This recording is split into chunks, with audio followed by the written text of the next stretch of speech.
Hi, I'm Ken, and you're about to discover the real culprit keeping you fatter than you want to be. And here's a hint.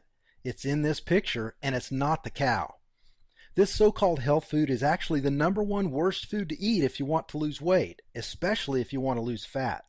Because if you eat these foods, your body releases a torrent of bad hormones. Hormones that convert the food you eat into pure fat. Hormones that inflict cellular trauma and eventually lead to serious illness, even death. You'll also learn the real key to finally sculpting the body you desire. Watch this presentation all the way to the end, and you'll also find out why eating more of your favorite foods and spending way less time working out will actually get you better results, faster. Results you'll see in the mirror, feel in your waistline, and hear from your friends as they beg you, "Tell me your secret."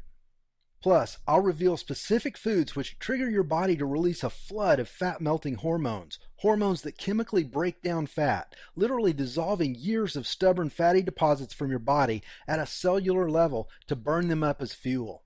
These same hormones restore youthful energy levels, reverse aging, and bottom line, they create strong, healthy humans by unlocking your body's dormant genetics, which I'll explain later. Best of all, you're not required to take any dangerous pills, go on a starvation diet, or do anything that's unhealthy or extreme. By the end, you'll see exactly how to make your weight loss easy, automatic, and permanent by breaking most of the weight loss wisdom you've been taught since childhood. The rules that turned America into the fattest nation in the world. So pay attention because, well, look, you need to hear this because if you eat these types of foods and get everything else right, you'll still never lose fat. But the worst part is, they're a threat to your life. So listen, you need to watch this now because I don't know how long I'll leave all these valuable tips up for free. And if you think you've seen it all, heard it all, and tried it all to lose weight, I guarantee you've never seen anything like this before. I promise you'll be pleasantly surprised when you see just how easy it is to follow these tips to a thinner, fitter you. One tip in particular will completely astonish you. These are the exact tricks that I used to personally lose 31 pounds of pure fat from my midsection. Then I shared them with my mom, dad, and brother, and they lost a total of 164 pounds between the three of them. More on that later. Now remember, I'm about to share exactly how to strip away all those ugly pounds of fat faster than you ever imagined possible, and even more little-known tips for dropping fat by eating more and working out less. First, though, I'm going to share a story with you that's very difficult to relive. You'll see why in a moment. So do me a favor. If you aren't serious about losing weight, stop watching now. This is just too painful for me to share with people who can't relate. People who've never struggled with their weight or felt powerless and out of control because of it. However, if you are serious about losing weight, then I want you to keep watching. Deal? Now look, I wasn't always the guy everyone turns to when they finally get sick of failing and get serious about losing weight. And I certainly wasn't always a best-selling fitness expert or the kind of guy who'd be featured in all these major media outlets. In fact, most of my life I was the exact opposite of who you'd turn to for any kind of health advice. Because when it came to being healthy, I was a train wreck. It began in 2002 when my wife Jean and I lost a child. I began to eat for emotional comfort, to ease my pain, which only left me feeling bloated, disgusting, and like I was less than a man.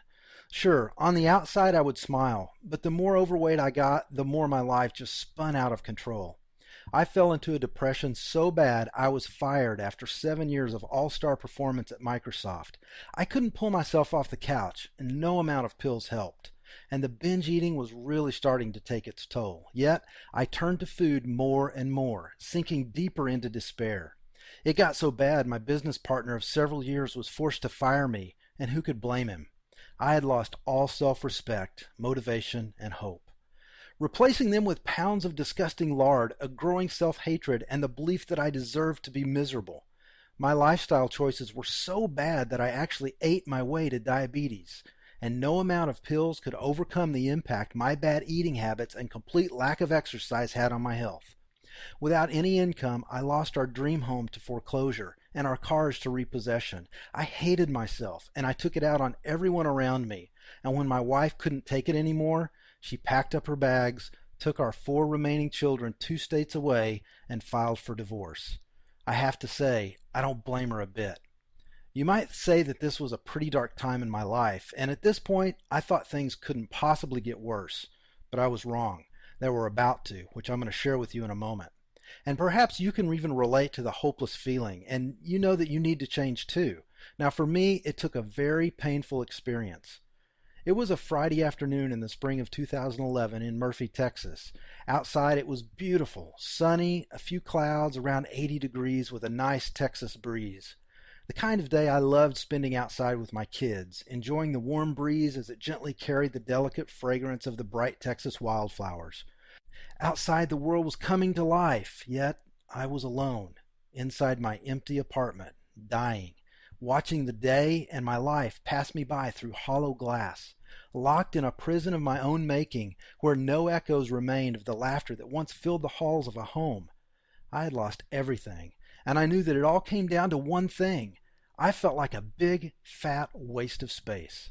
I was buried in work, doing my best to dig my way out of a financial nightmare. It felt like I was working inside of a pressure cooker because all of my clients needed all of their work done right now. And here I was, just one guy, alone. Sitting at my desk, the waistband in my size 38 shorts was stretched to the max, and it was digging into my skin because, well, I refused to go buy the size 42 shorts I should have been wearing. I remember how it pressed my gut up so that it was hard to take a deep breath. And I was afraid to take the weekend off because I felt like my clients would kill me. But I had to take the weekend off because it was my one chance to spend time with my kids all week, so I couldn't skip that. I felt I had failed